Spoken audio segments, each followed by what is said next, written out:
ಮಾಡಿದ ಪ್ರಕಾರ ಈ ದಿನ ನಾವು ಈ ಒಂದು ಶಾಲೆಯಲ್ಲಿ ಸಮಗ್ರ ಶಿಕ್ಷಣ ಯೋಜನೆಯ ಸಾಮಾಜಿಕ ಪರಿಶೋಧನೆಯ ಶಾಲಾ ಸಭೆಯನ್ನು ಮಾಡ್ತಾ ಇದ್ದೀವಿ.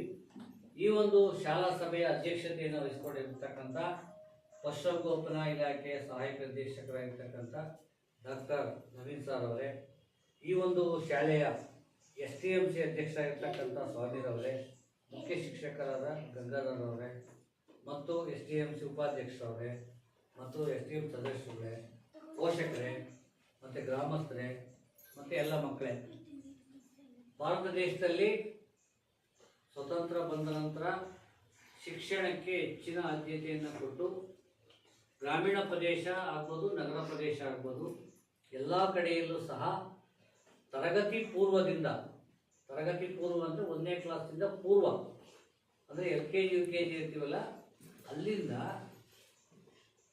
12ನೇ ತರಗತಿಯವರೆಗೆ ಕಡ್ಡಾಯ ಶಿಕ್ಷಣವನ್ನು ಜಾರಿಗೆ ತಂದಿದೆ. ಕಡ್ಡಾಯ ಶಿಕ್ಷಣ ಅಂದರೆ ತರಗತಿ ಪೂರ್ವ ಅಂದರೆ LKG UKG 1ನೇ ತರಗತಿಯಿಂದ 12ನೇ ತರಗತಿಯವರೆಗೂ ಎಲ್ಲ ಮಕ್ಕಳಿಗೂ ಸಮೇತ ಶಿಕ್ಷಣದ ಒಂದು ಅವಕಾಶವನ್ನು ಮಾಡಿಕೊಡ್ಬೇಕು.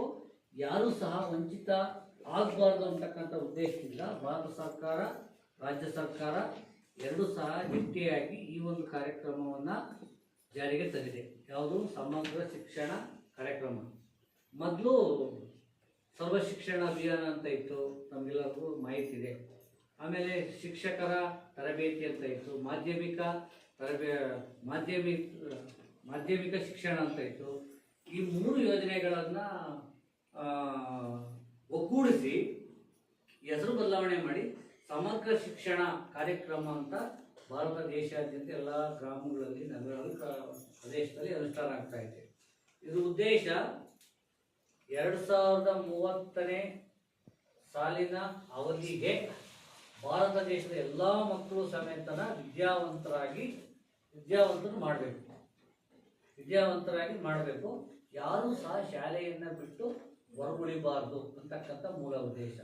ಆ ನಿಟ್ಟಿನಲ್ಲಿ ಪ್ರತಿ ಶಾಲೆಗೂ ಸಮೇತ ಹಲವಾರು ಸರ್ಕಾರಿ ಕಾರ್ಯಕ್ರಮಗಳ ಮೂಲಕ ಮಕ್ಕಳ ವಿದ್ಯಾಭ್ಯಾಸಕ್ಕೆ, ಅವರ ಆಟ ಪಾಠಕ್ಕೆ ಮತ್ತು ಅವರ ದಿನನಿತ್ಯ ಏನು ಶಾಲೆಗೆ ಬರ್ತಾರೆ ಅದು ಮಧ್ಯಾಹ್ನದ ಊಟಕ್ಕೆ, ಇವೆಲ್ಲ ಹಲವಾರು ಕಾರ್ಯಕ್ರಮಗಳನ್ನು ರೂಪಿಸಿ ಶಿಕ್ಷಣ ಮಟ್ಟವನ್ನು ಉತ್ತಮಗೊಳಿಸೋದಕ್ಕೆ ಕಾರ್ಯಕ್ರಮಗಳು ರೂಪಿಸಿದ್ದಾರೆ.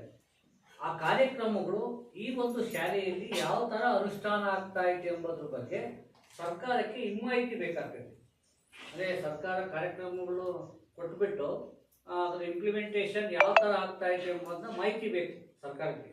ಹಾಗಾಗಿ ನಮ್ಮ ಸಾಮಾಜಿಕ ಪರಿಶೋಧನಾ ನಿರ್ದೇಶನಾಲಯ ಏನಿದೆ, ನಮ್ಮ ಇಲಾಖೆಗೆ ಆ ಜವಾಬ್ದಾರಿಯನ್ನು ಕೊಟ್ಟು ಜಂಟಿಯಾಗಿ ಶಿಕ್ಷಣ ಇಲಾಖೆ ಮತ್ತು ಸಾಮಾಜಿಕ ನಿರ್ದೇಶನಾಲಯಗಳು ಜಂಟಿಯಾಗಿ ಸಾಮಾಜಿಕ ಪರಿಶೋಧನೆಯನ್ನು ಮಾಡಬೇಕು.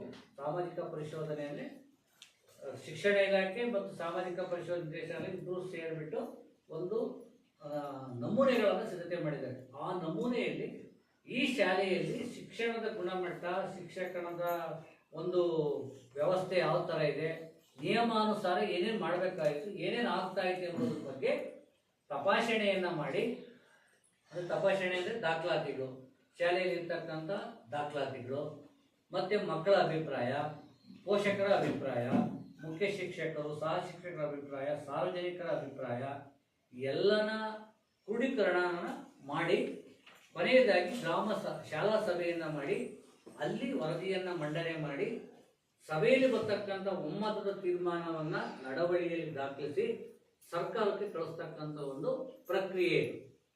ಹಾಗಾಗಿ ನಾವು ಕಳೆದ ಸಾಮಾಜಿಕ ಪರಿಶೋಧನಾ ತಂಡದವರು ಇವತ್ತು ಬಿಟ್ಟು ಹಿಂದೆ 3 ದಿನಗಳ ಕಾಲ ಈ ಶಾಲೆಯ 2022-23ನೇ ಸಾಲು, ಅದು 22-23 ಸಾಲಿನಲ್ಲಿ ಏನು ಮಕ್ಕಳು ವಿದ್ಯಾಭ್ಯಾಸ ಮಾಡ್ತಾ ಇದ್ದಾರೆ, ಆ ಮಕ್ಕಳಿಗೆ ಎಷ್ಟು ಜನ ದಾಖಲಾಗಿದ್ದಾರೆ, ಎಷ್ಟು ಜನಕ್ಕೆ ಸಮವಸ್ತ್ರ ಕೊಟ್ಟಿದ್ದಾರೆ, ಪುಸ್ತಕ ಕೊಟ್ಟಿದ್ದಾರೆ, ಮತ್ತು ಸಮಯ ಯಾವ ಥರ ಪಾಲನೆ ಆಗ್ತಾ ಐತೆ, ಮಧ್ಯಾಹ್ನ ಬಿಸಿ ಊಟದ ಬಗ್ಗೆ, ಮತ್ತು ಆಟ ಪಾಠದ ಬಗ್ಗೆ, ಮೂಲಭೂತ ಸೌಲಭ್ಯಗಳ ಬಗ್ಗೆ ಇವೆಲ್ಲನ ಪರಿಶೀಲನೆ ಮಾಡಿದ್ದೀವಿ.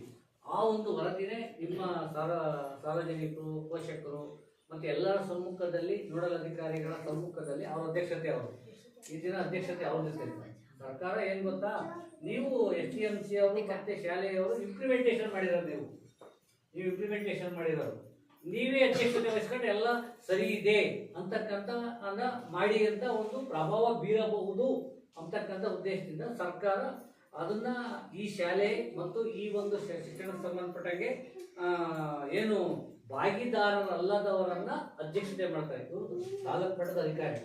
ನಾವು ವರದಿ ಮಾಡೋದು ಅಂದ್ರೆ ನಾವು ಪರಿಶೀಲನೆ ಮಾಡೋದು. ನಾವು ಪರಿಶೀಲನೆ ಮಾಡಿರೋದು ಆಸ್ ಇಟ್ ಈಸ್ ನಾವು ಕಳ್ಸಂಗಿಲ್ಲ.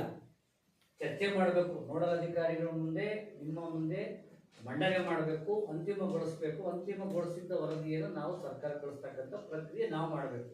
ಆ ಪ್ರಕ್ರಿಯೆಗೆ ಅಧ್ಯಕ್ಷತೆ ಇವ್ರಿಗೆ ಜವಾಬ್ದಾರಿ ಕೊಟ್ಟಿದ್ದಾರೆ. ಹಾಗಾಗಿ ನಾವೇನು 3 ದಿನಗಳ ಕಾಲ ಈ ಶಾಲೆಯ ಬಗ್ಗೆ ಒಂದು ಸಾಮಾಜಿಕ ಪರಿಶೋಧನೆಯನ್ನು ಮಾಡಿದ್ದೀವಿ. ಆ ಒಂದು ವರದಿಯನ್ನು ಸಭೆಯ ಮುಂದೆ ಮಂಡನೆ ಮಾಡ್ತಾ ಹೋಗ್ತೀನಿ. ಅದಕ್ಕೆ ಸಂಬಂಧಪಟ್ಟಂಗೆ ತಮ್ಮ ಅಭಿಪ್ರಾಯಗಳಿದ್ರೆ, ಸಲಹೆಗಳಿದ್ರೆ, ಅಥವಾ ಇನ್ನೂ ಹೆಚ್ಚಿನ ಮಾಹಿತಿಯನ್ನು ಈ ಶಾಲೆಯ ಅಭಿವೃದ್ಧಿ ವಿಚಾರವಾಗಿ ಮತ್ತು ಮೂಲಭೂತ ಸೌಲಭ್ಯಗಳ ವಿಚಾರವಾಗಿ ಚರ್ಚೆ ಮಾಡೋದಕ್ಕೆ ಸಂಪೂರ್ಣ ಅವಕಾಶ ಇದೆ. ಹಾಗಾಗಿ ಈ ಒಂದು ವರದಿನ ಮಂಡನೆ ಮಾಡ್ತೀನಿ. ಈಗ ಈ ಶಾಲೆ 1958ನೇ ಸಾಲಿನಲ್ಲಿ ಈ ಒಂದು ಸರ್ಕಾರಿ ಕಿರಿಯ ಪ್ರಾಥಮಿಕ ಪಾಠಶಾಲೆ ಪ್ರಾರಂಭ ಆಗ್ತೈತಿ. ಯಾವಾಗ? 1900